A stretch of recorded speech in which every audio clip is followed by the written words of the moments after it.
Hello students, so I welcome you again in the lecture of reagent series. और आज हम लोग reagent series में कुछ आगे डिस्कस करने वाले हैं। देखिए, रिएजेंट सीरीज में तकरीबन 20 के आसपास या 19 के आसपास रिएजेंट हम लोग पढ़ चुके हैं। आज जो हम लोग रिएजेंट पढ़ने वाले हैं that is very very important, और आपको कॉन्सेप्चुअली समझना है और इसको अप्लाई करना है कि किस तरीके से चीज़ें प्रोसीड होती है। ओके, तो देखिए, आज जो हमारे पास में रिएजेंट है that is metal plus proton donor. मतलब इसमें क्या होगा, मेटल होती है और एक प्रोटॉन डोनर होता है। तो मेटल क्या करेगी, मेटल इलेक्ट्रॉन देती है, और इलेक्ट्रॉन देने के बाद जो एनाइन बनता है वो एनाइन प्रोटॉन डोनर से H+ आयन को एक्सेप्ट करता है। ठीक है, तो रिएक्शन का बेसिक मैकेनिज्म क्या है वो मैं आपको समझाऊंगा, और एडवांस तरीके से चीज़ें कैसे प्रोसीड होती है वो भी हम लोग समझेंगे। तो मेटल प्लस प्रोटॉन डोनर, देखो ये हमारे पास में 4 रिएजेंट या 4 रिएक्शन है जो ऑर्गेनिक केमिस्ट्री में इसी पर बेस्ड है और बहुत ज़्यादा फेमस है। सबसे पहला है सोडियम प्लस अमोनिया, और स्पेसिफिकली लिक्विड अमोनिया। दूसरा आपके पास में है zinc amalgam plus HCl। Then we have sodium plus C2H5OH। ठीक है, then we have SnCl2 plus HCl। इसमें जितने भी मैंने लेफ्ट साइड में मेंशन किए हैं, ये लेफ्ट साइड वाले जितने भी मेंशन हैं, ये सारे के सारे क्या है, इलेक्ट्रॉन सोर्स। इलेक्ट्रॉन सोर्स है, जबकि ये जो आपके पास में है ये है सोर्स ऑफ प्रोटॉन।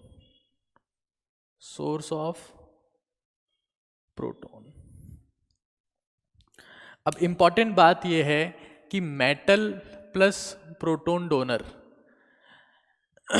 ये बेसिकली काम में आता है रिडक्शन के। ये काम में आता है किसके, रिडक्शन के।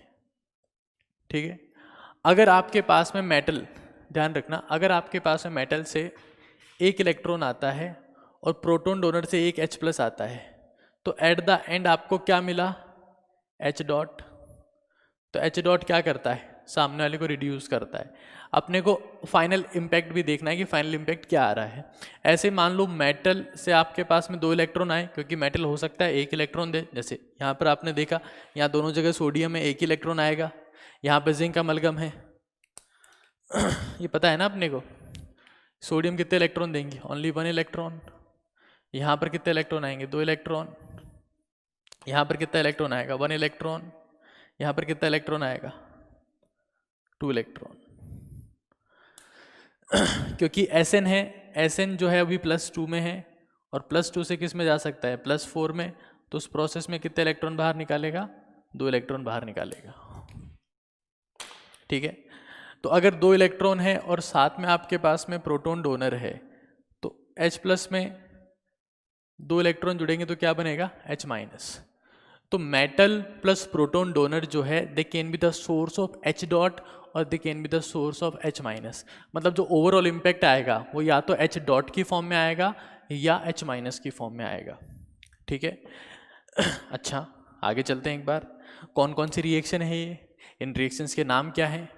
तो ये जो आप सबसे ऊपर देख रहे हैं, this is known as Birch reduction. This is known as Birch reduction. ठीक है, ये बात समझ में आ गई ना आपको कि रिडक्शन है। तो मेटल प्लस प्रोटॉन डोनर से 2 चीज़ें रिलीज हो सकती है। रिडक्शन या तो कौन करेगा, H डॉट। वो कब करेगा, जब H+ के साथ में 1 इलेक्ट्रॉन आए, या फिर यहाँ पर H- रिलीज हो सकता है, क्योंकि जब इलेक्ट्रॉन 2 होंगे तो H+ H- में कन्वर्ट हो जाएगा। ठीक है, अब हमारे पास में सबसे पहली रिएक्शन कौन सी है, birch reduction. Zinc amalgam plus HCl, कौन सा, क्लेमेंसन्स रिडक्शन। क्या बोलते हैं इसको, क्लेमेंसन्स रिडक्शन। ठीक है, sodium sodium plus C2H5OH. This is known as बुवेल्ट या बुओ बोलते हैं इसे, बुवो, ठीक है ना, बुवेल्ट ब्लैंक रिडक्शन, ठीक है, जिसका प्रोनाउंसिएशन जो है वो बुए ब्लैंक की फॉर्मेट में होता है। और फाइनली आपके पास में ये है, this is the Stephen's reaction या स्टीफन्स रिडक्शन, ठीक है।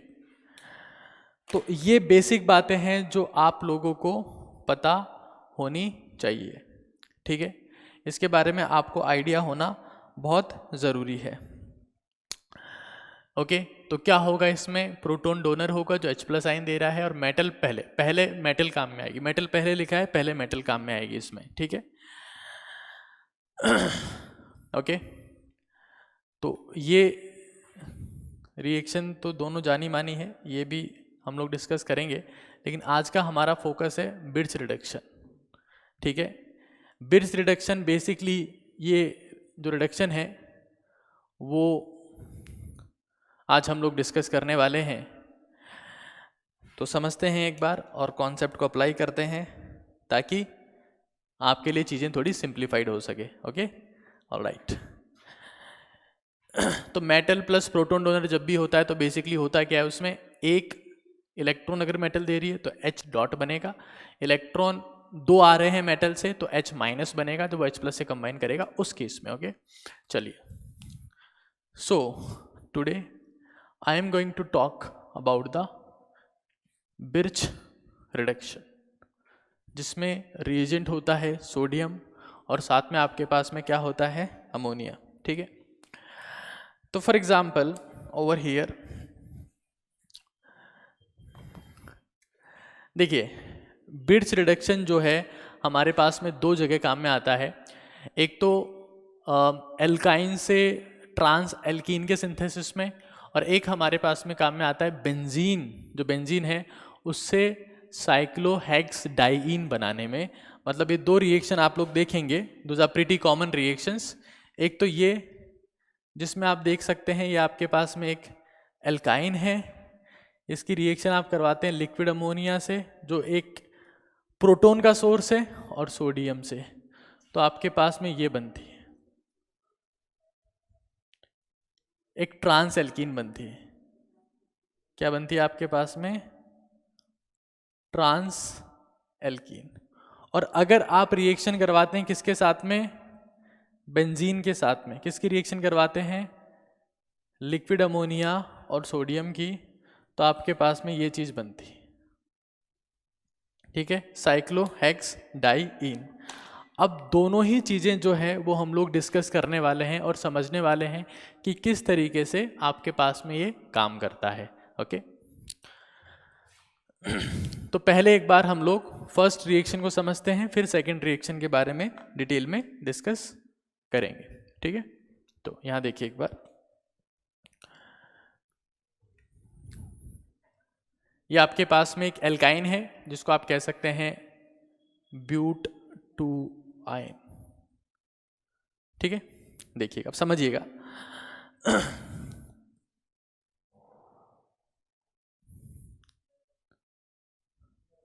सबसे पहले ये सोडियम के कांटेक्ट में आता है, ठीक है, समझिएगा कॉन्सेप्ट को। तो सोडियम क्या करता है, सोडियम बेसिकली इलेक्ट्रॉन रिलीज करता है, और इलेक्ट्रॉन क्योंकि बहुत ही देखो नॉर्मल रिएक्शन नहीं है, नेम रिएक्शन कौन सी बनती है, जो रिएक्शन नॉर्मली ना हो। आप नाम किसको देते हैं, किस रिएक्शन का नाम पड़ता है जहां पर नॉर्मल चीज ना हो रही हो, तो यहाँ पर नॉर्मल नहीं हो रहा है।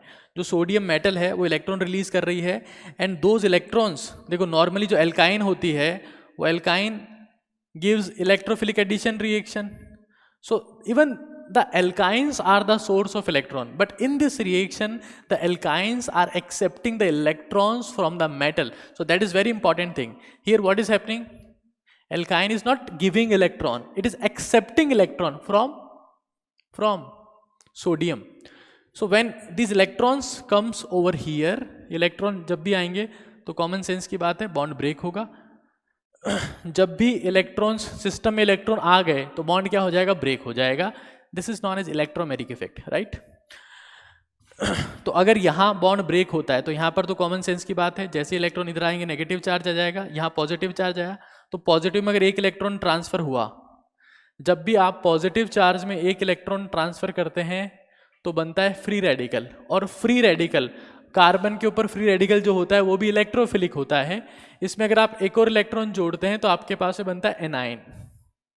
ठीक है, तो आपने इलेक्ट्रॉन अगर ट्रांसफर किए, ठीक है, तो एक इलेक्ट्रॉन जाएगा तो उससे क्या बनेगा, उससे बनेगा फ्री रेडिकल. फिर क्या होगा, even that is not enough, the one electron is not enough, तो उसके बाद क्या होगा, one more electron will transfer over there to form the negative charge, right. तो एक इलेक्ट्रॉन जब जाएगा यहाँ पे तो हम लोग ये बना रहे हैं CH3 C minus, triple bond तो ब्रेक हो गया, 2 ही बॉन्ड रह जाएंगे, पॉजिटिव चार्ज की जगह डॉट एंड CH3. नाउ अब एक सोडियम तो एक ही इलेक्ट्रॉन दे सकती है, तो 1 more sodium will come, because sodium 1 mole तो आपने कम से कम यूज करना ही करना है. 1 more sodium will come in the action to give electron over here. तो जब एक और इलेक्ट्रॉन यहां पर जाएगा तो उससे बन जाएगा CH3 C double bond C minus CH3. साथियों, अब हम लोग एक कॉन्सेप्ट जानते हैं जो आप लोगों ने पढ़ा होगा, that is known as valence share electron pair repulsion theory, VACPR. आप देख सकते हैं जब कार्बन के ऊपर नेगेटिव चार्ज है तो उस नेगेटिव चार्ज का मतलब क्या होता है, लोन पेयर होता है. इसका मतलब भी क्या होता है, लोन पेयर होता है. ठीक है, ये दोनों ही आपके पास में क्या है, लोन पेयर है. तो लोन पेयर आपस में क्या चाहते हैं, वो अपनी डिस्टेंस को मैक्सिमाइज करना चाहते हैं. तो मैक्सिमाइज करने के लिए अभी तो ये इस फॉर्मेट में है, CH3C लोन पेयर, भाई नेगेटिव चार्ज कार्बन के ऊपर है मतलब लोन पेयर है. ठीक है, अभी इस फॉर्म में है. तो डिस्टेंस को मैक्सिमाइज करने के लिए एक दूसरे के पैरेलल होने की बजाय इस तरीके से चले जाएंगे, एंटी टू ईच अदर, मतलब 180 के एंगल पर चले जाएंगे. तो आपके पास में जो फॉर्मेशन होगा, आपके पास किसका फॉर्मेशन हो जाएगा, आपके पास फॉर्मेशन हो जाएगा कुछ ऐसा, C डबल बॉन्ड CH3, और ये डिस्टेंस को मैक्सिमाइज करने के लिए कुछ ऐसे ऑपोजिट डायरेक्शन में चले जाएंगे at angle of 180 degree. And now अगर ये 180 के एंगल पर चले गए हैं, नाउ दीज कैन एक्सेप्ट. अब ये रिएक्शन किससे करेंगे, अमोनिया से, that is the source of what, the protons. तो it will trap the H plus ion from here and release NH2 minus. This NH2 minus will combine with the Na plus जो generate हुआ था. और ये reaction कितनी बार होगी, this will happen 2 times, क्योंकि यहाँ पर भी नेगेटिव चार्ज है, यहाँ पर भी नेगेटिव चार्ज है. तो जब ये रिएक्शन आपके पास में 2 बार कैरी आउट होगी तो 2 मोल आपके पास में सोडामाइड बन जाएंगे. और यहाँ पर लिसनिंग टू मी, यहाँ पर आपके पास में आप ये कह सकते हैं CH3, मैंने ऑपोजिट लगा दिया. हालांकि जहां पर आप लोगों की सहूलियत के लिए जिस तरफ लोन पेयर होंगे उसी तरफ आपके पास में कौन आ जाएगा, हाइड्रोजन आ जाएगा. तो एट द एंड आपके पास में क्या सिंथेसाइज हुआ, एक ट्रांस एल्कीन और 2 मोल ऑफ सोडामाइड. तो ऐसी रिएक्शन में क्या होता है, पहले मेटल इलेक्ट्रॉन देती है और उस इलेक्ट्रॉन देने से जो एनाइन बनता है वो एनाइन H प्लस आयन को ले लेता है. बात समझ रहे ना आप लोग, वो एनाइन क्या करेगा, H प्लस आयन को ले लेगा, देयर विल बी रिडक्शन. समझ में आया, पक्का? तुम लोग कमेंट करके बता दिया करो समझ में आया कि नहीं आया. नहीं आया होगा तो वापस डिलीट करके वापस से वीडियो शूट कर देंगे. बताया तो करो यार, ऐसे क्या तुम लोग वीडियो देख के चले जाते हो, गलत बात है. चलो आगे चलते हैं. दूसरा हमारे पास में क्या था कि बेंजीन को हम लोग कन्वर्ट कर सकते हैं साइक्लोहेक्सडाइईन में. वो देखते हैं एक बार. इलेक्ट्रॉन दिया, फ्री रेडिकल, एक और इलेक्ट्रॉन लेगा, नेगेटिव नेगेटिव, कौन सा कॉन्सेप्ट लगाया, VACPR, valence shell electron pair repulsion, distance maximization. Angle कितना हो जाएगा, 180 का. किसका फॉर्मेशन होगा, ट्रांस 2 ब्यूटीन का. किसका फॉर्मेशन होगा, ट्रांस 2 ब्यूटीन का. ठीक है, चलिए साहब आगे चलते हैं. अब हम आगे चलते हैं, प्लीज फोकस। आप लोग, कई लोग को तो मैं देखता हूँ, मतलब टीचर गाने गाने लग गया ना, टीचर की थोड़ी टोन चेंज हो गई, खुद की टोन चेंज करते, कहाँ चलते हैं, आगे चलते, focus. Okay, alright. So now if we talk about the benzene, so what will happen in the case of benzene? Right over here, यहां पर हमारे पास में बेंजीन है, ठीक है, ये हमारे पास में कौन है, बेंजीन है। अब जब बेंजीन आपके पास में यहां पर है and you react with the sodium in the presence of ammonia, तो फिर से वही काम होगा, सोडियम क्या करेगा, इलेक्ट्रॉन ट्रांसफर करेगा। तो सोडियम जब इलेक्ट्रॉन, जैसे मान लीजिए यहाँ ट्रांसफर करता है, तो बॉन्ड क्या हो जाएगा, ब्रेक हो जाएगा। कहीं पर भी ट्रांसफर करवा सकते हैं आप, तो बॉन्ड ब्रेक होगा, ठीक है। तो ये बॉन्ड एज इट इज है, यहाँ फिर रेडिकल बन गया, negative charge, it will except one more electron, एक और इलेक्ट्रॉन दिया, तो यहाँ पर आपके पास में अब क्या आ जाएगा, negative charge, double bond. Now two negative charge are not stable adjacent to each other, तो एक दूसरे के बिल्कुल पास में है, तो क्या स्टेबल होंगे, नहीं होंगे। तो इस डिस्टेंस को मैक्सिमाइज करने के लिए this lone pair undergo resonance. जब रेजोनेंस में जाएगा तो आपका स्ट्रक्चर कैसी बन जाएगी, डबल बॉन्ड यहां पर आ जाएगा, क्योंकि आप कॉन्जुगेशन दिख रहे हैं ना आप लोगों को, नेगेटिव सिंगल डबल, है ना, ये रेजोनेंस में जा सकता है, समझ रहे हो ना आप लोग। तो यहां पर नेगेटिव चार्ज, यहां पर भी नेगेटिव चार्ज, दोनों जगह नेगेटिव चार्ज आ गया। ये रेजोनेंस में क्यों गया, वही VSEPR कॉन्सेप्ट, लोन पेयर एक दूसरे के पास में स्टेबल नहीं होंगे, डिस्टेंस को मैक्सिमाइज करने के लिए कहां चला गया, वो इस पोजीशन पर चला गया। Then you react with the, फिर से 2 मोल्स ऑफ अमोनिया के साथ में रिएक्ट कर लेगा, और एक हाइड्रोजन तो वहां पहले से ही है, एक और हाइड्रोजन आ जाएगा, एक हाइड्रोजन तो है ना, कार्बन हैविंग नेगेटिव चार्ज की 3 वैलेंसी तो होती ही होती है, तो यहां पर आपके पास में आ जाएगा, और साथ में 2 मोल्स ऑफ सोडामाइड। बात समझ में आ रही है ना आप लोगों को, तो बहुत सिंपल सी चीज है, ठीक है, इस तरीके से रिडक्शन होता है। लेकिन अब फिर एक इंपॉर्टेंट बात यहां पर आती है, वो ये समझ में आ गया ना सब लोगों को, electron transfer, negative charge electron transfer, और उसके बाद में वही पहले इलेक्ट्रॉन जाएगा, फिर रेडिकल एक और जाएगा, नेगेटिव, दोनों नेगेटिव स्टेबल नहीं हो सकते। अगर रेजोनेंस हो सकता है तो अच्छी बात है, नहीं हो सकता तो ऑपोजिट चले जाएंगे। कौन से एंगल पर, 180 के एंगल पर, यहाँ पर ये हो गया। चलो अब एक और चीज देखते हैं आगे।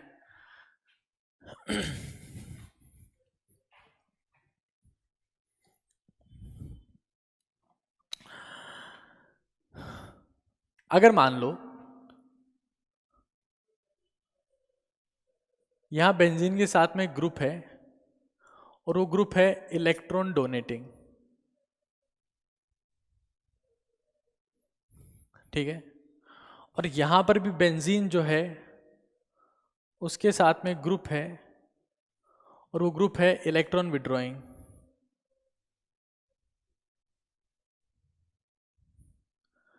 तो इस केस में जब रिएक्शन सोडियम के साथ में होगी तो क्या बनेगा, सोडियम विद अमोनिया, ये एक सोचने वाला पॉइंट है, सोचने की बात है।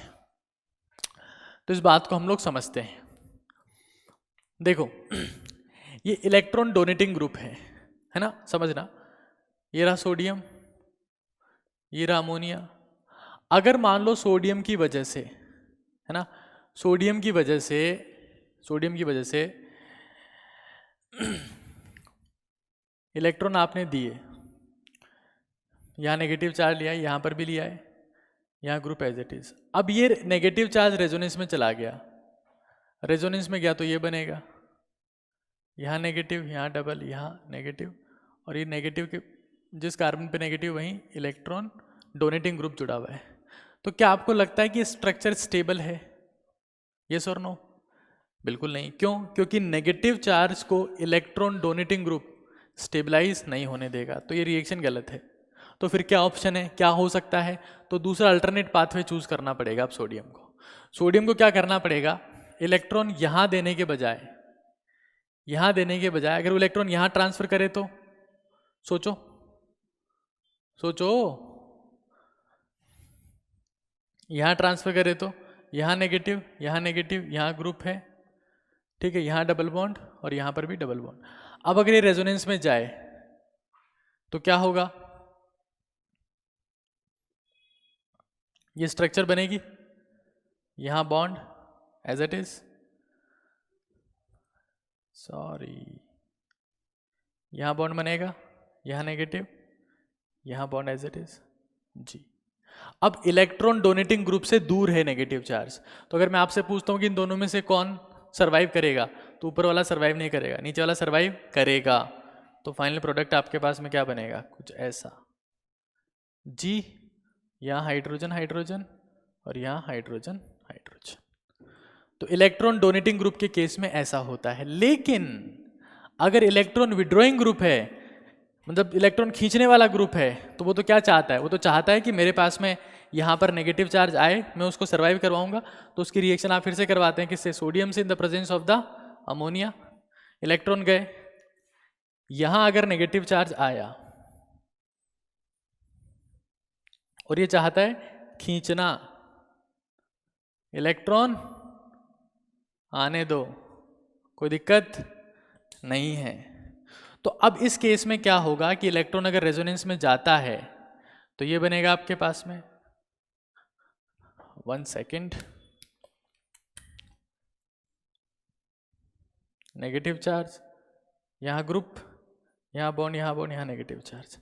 अब इलेक्ट्रॉन खींचने वाला ग्रुप है, तो उसकी वजह से क्या हो जाएगा, इलेक्ट्रॉन आने दो तो stability of negative charge increases, stability increases. तो क्या बनेगा, यस बिल्कुल बनेगा। बात समझ रहे हैं आप लोग, इस केस में ये बिल्कुल जनरेट होगा। और फिर यहाँ पर तो एक हाइड्रोजन पहले से, यहाँ तो एक भी हाइड्रोजन नहीं है, तो दोनों जगह एक एक हाइड्रोजन आ जाएगा। तो क्या बनेगा, ये बनेगा ग्रुप हाइड्रोजन या हाइड्रोजन हाइड्रोजन। तो डिफरेंस आपको पता होना चाहिए कि आपके पास में आमने सामने नेगेटिव चार्ज कब आएगा, या तो नॉर्मली बेंजीन हो तब, या फिर खींचने वाला ग्रुप हो। आमने सामने नेगेटिव चार्ज कब, मतलब इस केस में ग्रुप के ऑपोजिट साइड में आएगा, मतलब पोजीशन चेंज हो जाएगी, एक यहाँ पर और यहाँ पर, क्योंकि इलेक्ट्रॉन डोनेटिंग ग्रुप है, ठीक है। So it was all about the bits reduction, जिसमें अगर आपके पास में एल्काइन होती है तो उससे बनती है ट्रांस एल्कीन, डिस्टेंस मैक्सिमाइज हो सके, और बेंजीन होती है तो बनती है साइक्लोहेक्सडाइन। इलेक्ट्रॉन डोनेटिंग ग्रुप होता है तो वहाँ पर नेगेटिव चार्ज नहीं आएगा, उससे साइड में आएगा, और इलेक्ट्रॉन विड्रॉइंग होता है तो उसी के ऊपर नेगेटिव चार्ज आएगा। आज के लिए इतना ही है। आप मुझे ज़रूर से बताइएगा कि आपको आज का लेक्चर कैसा लगा। आज के लिए इतना ही है, थैंक यू।